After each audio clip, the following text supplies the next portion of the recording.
للناس وبينات من الهدى والفرقان.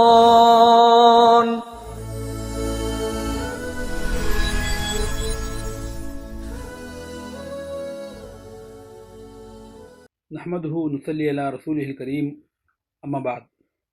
سامعین، آج کی بحث کا موضوع ہے دوسرے سیاروں میں نظام شریعت اور انبیاء.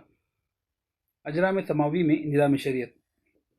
اسلامی نقطہ نظر سے اجرام سماوی میں نہ صرف عاقل و صاحب شعور ہستیوں کا وجود ہے، بلکہ حسب ذیل آیات سے اس حقیقت کا انکشاف بھی ہو جاتا ہے کہ وہاں پر خدائی دستور العمل کے مطابق نظام شریعت بھی اسی طرح جاری و ساری ہے جس طرح کہ ہماری زمین پر. وَلِلَّهِ يَسْجُدُ مَنْ فِي السَّمَاوَاتِ وَالْأَرْضِ طَوْعًا وَكَرْهًا وَظِلَالُهُمْ بِالْغُدُوِّ وَالْآصَالِ. یعنی زمینوں اور آسمانوں میں جو کوئی بھی ہے، سب کے سب خوشگواری یا ناگواری کے ساتھ صبح و شام اللہ ہی کے آگے سجدہ ریز ہیں، اور ان کے سائے بھی سربسجود ہیں. اولم يروا الى ما خلق الله من شيء يتفيأ ظلاله عن اليمين والشمائل سجدا لله وهم داخرون. ولله يسجد ما في السماوات وما في الأرض من دابة والملائكة وهم لا يستكبرون. یعنی کیا ان لوگوں کو علم نہیں ہے کہ تمام مخلوقات الہی کے سائے اللہ ہی کے آگے سجدہ ریز ہو کر دائیں بائیں جھکے ہوئے ہیں، در حالانکہ وہ سب کے سب ذلیل و عاجز ہیں، اور اللہ ہی کے آگے جبین نیاز جھکائے ہوئے ہے جو کچھ آسمانوں میں ہے اور جو کچھ زمین میں ہے. یعنی کل جاندار اور ملائکہ جو باغی انسانوں کی طرح تکبر نہیں کرتے. یہ آیات تکوینی و تشریعی دونوں قسم کے حکام و اوامر پر مشتمل ہیں. یعنی ہر جہاں میں مظاہر کائنات اللہ کی عبادت و بندگی تکوینی یعنی نیچرل اعتبار سے بھی کر رہے ہیں، اور تشریعی یعنی مورل اعتبار سے بھی کر رہے ہیں. نیز یہاں پر خصوصیت کے ساتھ دابہ اور ملائکہ کے الفاظ لائے گئے ہیں، اور میری تحقیق کے مطابق ملائکہ کا اصل مقام سماوات یعنی وہ کائنات لاہوتی جو سمائے دنیا یا سقف محفوظ سے پرے واقع ہے، اور دابہ زمین اور سماوات یعنی وہ اجرام ناسوتی جو سقف محفوظ کے اندر واقع ہیں، دونوں میں مشترک طور پر پائے جاتے ہیں. اس لحاظ سے ان تمام جہانوں میں جہاں پر ترقی یافتہ اور متمدن دابہ کا وجود ہو، وہاں پر نظام شریعت بھی جاری ہوگا، اور حسب ذیل آیت بھی اس سلسلے میں ایک واضح منشور کی حیثیت رکھتی ہے. الم تر ان اللہ یسبح له من فی السماوات والارض والطیر صافات کل قد علم صلاته وتسبیحه. یعنی کیا تجھے علم نہیں ہے کہ آسمانوں اور زمین میں جو کوئی بھی ہیں، سب کے سب اپنی زبان حال اور زبان قال دونوں طریقوں سے اللہ ہی کی تسبیح بیان کر رہے ہیں، اور پرندے بھی پر پھیلائے ہوئے، ان میں سے ہر ایک اپنی نماز اور تسبیح کے طریقے خوب جانتا ہے. خلاصہ یہ کہ دابہ اور ملائکہ دو الگ الگ جنسیں یعنی جنیرہ ہیں، جن میں کوئی جبلی مماثلت نہیں ہو سکتی. بالفاظ دیگر اصولی اعتبار سے دابہ یعنی چلنے پھرنے اور رینگنے والی ایک ناسوتی مخلوق ہے، اور ملائکہ پروں والی ایک لاہوتی مخلوق. ایک کی سرشت خاکی و ناری ہے تو دوسری کی نوری. بہرحال اس سے پچھلی بحث کی بھی تائید ہوتی ہے کہ سماوات یعنی عالم ناسوت میں عقل و شعور کی قوتوں سے آراستہ کوئی ترقی یافتہ مخلوق یعنی دابہ بھی ضرور موجود ہے، کیونکہ بغیر عقل و شعور کے احکام شریعت کا جاری و نافذ ہونا ایک لغو اور محمل بات ہے. یا دوسرے لفظوں میں تشریع اور عقل و شعور دونوں لازم و ملزوم ہیں، اور خدا تعالیٰ اس سے پاک ہے کہ وہ کسی مقام پر بیکار و بلا مقصد تخلیق کا کاروبار کرنے لگے، جیسا کہ حسب ذیل نصوص سے ربانی منشا اور بنیادی اصول یہاں ہو رہا ہے. افحسبتم انما خلقناکم عبثا وانکم الینا لا ترجعون فتعالی اللہ الملک الحق لا الہ الا هو رب العرش الکریم. یعنی تو کیا تم نے یہ خیال جما لیا ہے کہ ہم نے تم کو بیکار پیدا کر دیا ہے، اور یہ کہ تم ہماری بارگاہ میں لوٹائے نہیں جا رہے ہو؟ پس برتر ہے اللہ ان تمام خرافات سے جو تمام مخلوقات کا حقیقی مالک و بادشاہ ہے، لہذا اس کے سوا کوئی دوسرا الہ یعنی نرالے افعال والا اس کائنات میں موجود نہیں ہے، اور وہی عرش مکرم کا بھی رب ہے.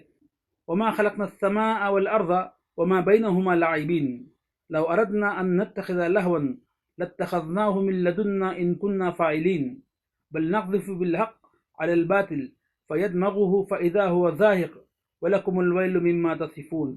اور ہم نے ارض و سما اور ان دونوں کے درمیانی مظاہر کو کھیل کود میں نہیں پیدا کیا۔ اگر ہمارا ارادہ کھیل کود کا ہوتا تو ہم اس کو خاص اپنے ہی پاس عالم لاہوت میں اختیار کر لیتے، اور ہم کو عالم ناسوت میں خلق و آفرینش کا بازار گرم کرنے کی ضرورت ہی نہ ہوتی۔ بلکہ حقیقت یہ ہے کہ ہم اس سلسلے تخلیق میں حق کو باطل پر پھینک مارتے ہیں، جو اس کا بھیجا پھاڑ دیتا ہے تو وہ باطل نابود ہو جاتا ہے، اور تمہاری خرابی ہے جو تم مقصد آفرینش کے بارے میں طرح طرح کے گمراہ کن بیانات دے رہے ہو۔ وَلِلَّهِ مُلْكُ السَّمَاوَاتِ وَالْأَرْضِ وَمَا بَيْنَهُمَا يَخْلُقُ مَا يَشَاءُ وَاللَّهُ عَلَى كُلِّ شَيْءٍ قَدِيرٌ، یعنی زمین اور آسمانوں اور ان دونوں کے درمیانی مظاہر پر اللہ ہی کی حکمرانی ہے۔ وہ جس جہاں میں جو چاہتا ہے پیدا کرتا ہے، اور اس کو کوئی روکنے اور ٹوکنے والا نہیں ہے، اور اس کو ہر چیز پر قدرت حاصل ہے۔ وَمَا خَلَقْنَا السَّمَاوَاتِ وَالْأَرْضَ وَمَا بَيْنَهُمَا إِلَّا بِالْحَقِّ وَإِنَّ السَّاعَةَ لَآتِيَةٌ فَاصْفَحِ الصَّفْحَ الْجَمِيلَ إِنَّ رَبَّكَ هُوَ الْخَلَّاقُ الْعَلِيمُ۔ اور ہم نے زمین و آسمانوں اور ان کے مابین کی چیزوں کو بے مقصد نہیں پیدا کیا ہے، اور یقیناً وقت موعود یعنی قیامت آنے والا ہے، لہذا تم منکرین کی باتوں اور ان کی طعنوں پر بہتر طریقے سے درگزر کرتے رہو۔ بلا شبہ تمہارا رب بڑا خلاق یعنی مخلوقات کو یکے بعد دیگرے پیدا کرنے والا اور بڑا ہمادان ہے۔ قرآن حکیم کے یہ تمام بیانات حد درجہ بلیغ اور اپنے معانی و مطالب اور اغراض و مقاصد میں بالکل واضح ہیں، اور کہیں بھی کوئی پیچیدگی نظر نہیں آتی، اور یہی اس کتاب حکمت کا کمال اور سب سے بڑا اعجاز ہے کہ اس کو جس سیاق و سباق میں دیکھا جائے معانی و مطالب کی ایک نئی دنیا دکھائی دیتی ہے۔ آسمانی مخلوق میں انبیاء۔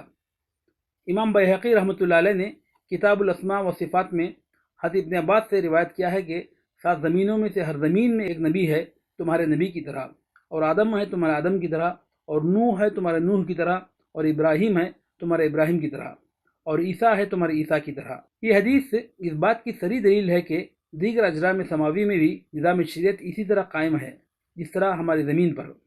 مذکورہ بالا روایت میں حضرت محمد صلی اللہ علیہ وسلم کا تذکرہ موجود نہیں ہے، تو اس سے یہ معلوم ہوتا ہے کہ غالباً خاتم النبیین صلی اللہ علیہ وسلم تمام اجرام سماوی کے لیے متحد ہیں، اور غالباً اسی وجہ سے معراج کے موقع پر تمام انبیاء اکرام کو اکٹھا کیا گیا تھا تاکہ اب ختم نبوت کا اعلان کر دیا جائے، اور غالباً اسی وجہ سے قرآن عظیم کو بھی دیگر اجرام سماوی یعنی 7 زمینی سلسلوں میں پہنچانا ضروری سمجھا گیا۔ واضح رہے کہ بیہقی کی مذکورہ بالا روایت کو ابن جریر، ابن ابی حاتم اور حاکم وغیرہ نے بھی کچھ الفاظ کے اختلاف کے ساتھ بیان کیا ہے۔ امام ذہبی نے اس کی سند کو صحیح قرار دیا ہے، مگر کچھ دیگر علماء نے اس کو شاذ اور موضوع قرار دیا ہے۔ تو اس کی وجہ یہ ہے کہ قدیم دور میں اس قسم کے تصورات ناقابل فہم نظر آتے تھے۔ چنانچہ خود ابن عباس رضی اللہ عنہ فرمایا کرتے تھے کہ اگر میں آیت کریمہ 7 سماوات ومن الارض مثلہن کی صحیح تفسیر بیان کرنے لگوں تو تم اس کی تکذیب کر بیٹھو گے۔ معلوم ہوتا ہے کہ حضرت ابن عباس رضی اللہ عنہ اس بارے میں بہت کچھ جانتے تھے جو آپ نے یقیناً رسول اللہ صلی اللہ علیہ وسلم سے سنا ہوگا، مگر آپ نے سکوت ہی کو مناسب سمجھا کہ لوگ بھی یقینی کی بنا پر جھٹلا نہ بیٹھیں۔ مگر آج جدید تحقیقات و انکشافات کی روشنی میں ان حقائق کو جھٹلانے کی کوئی وجہ نہیں ہے، بلکہ تحقیقات جدیدہ کا دائرہ جیسے جیسے وسیع ہوتا جا رہا ہے ویسے ویسے قرآنی ارشادات و کنایات اور اس کے ابہامات واضح اور روشن تر ہوتے جا رہے ہیں، جو قرآن حکیم کے اعجاز اور اس کی حیرت انگیز جامعیت کو ظاہر کرتے ہیں، اور امید ہے کہ زمان مستقبل میں اس سلسلے کی مزید معلومات و تفصیلات سامنے آئیں گی۔